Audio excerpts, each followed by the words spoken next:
আসসালামু আলাইকুম everyone, welcome back to my channel.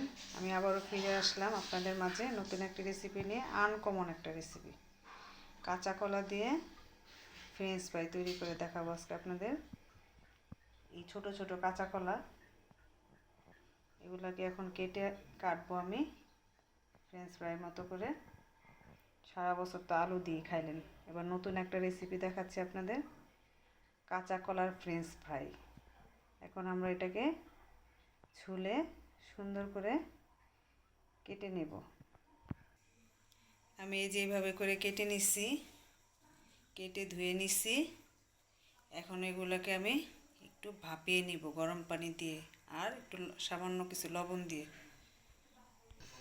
আমার গরম পানিটা হয়ে গেছে, এখন এটার মধ্যে আমি কলাগুলো ছেড়ে দেব আর পরিমাণ মতো একটু লবণ দিয়ে এটা একটু ভাপিয়ে নেব। এখন আমি এটা টপ দিছি,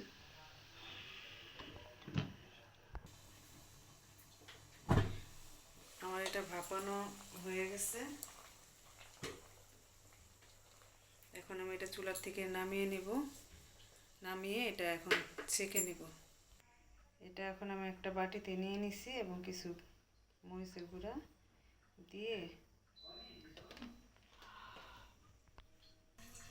আমি এটা একটু এটার সাথে একটু গুঁড়া মরিচ মাখিয়ে নিছি। এখন এটাকে আমি ভেজে নেব। চুলাতে আমি একটা ফ্রাই প্যান বসাই দিছি, এটার মধ্যে তেল দিছি, তেলটা গরম হয়ে গেছে।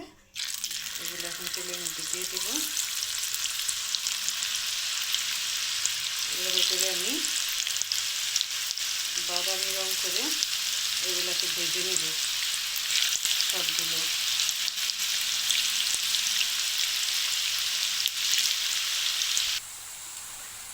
আমার এটা ভাজা হয়ে গেছে, এখন এটা আমি তেলের থেকে তুলে ফেলবো। আমার কলার ফ্রেঞ্চ ফ্রাইটা হয়ে গেছে, আমি ভেজে নিচ্ছি সবগুলা।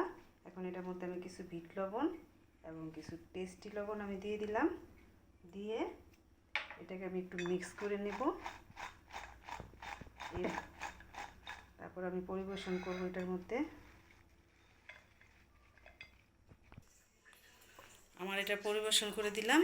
আর এটা যদি আপনারা সত্যি বাসায় আপনারা ট্রাই না করেন, এভাবে যদি আপনারা রেসিপিটা দেখে তৈরি করে খান, আমি আশা করি আপনাদের কাছে এটা অনেক ভালো লাগবে এবং এটা খুবই অন্যরকম অসাধারণ একটা খাবার।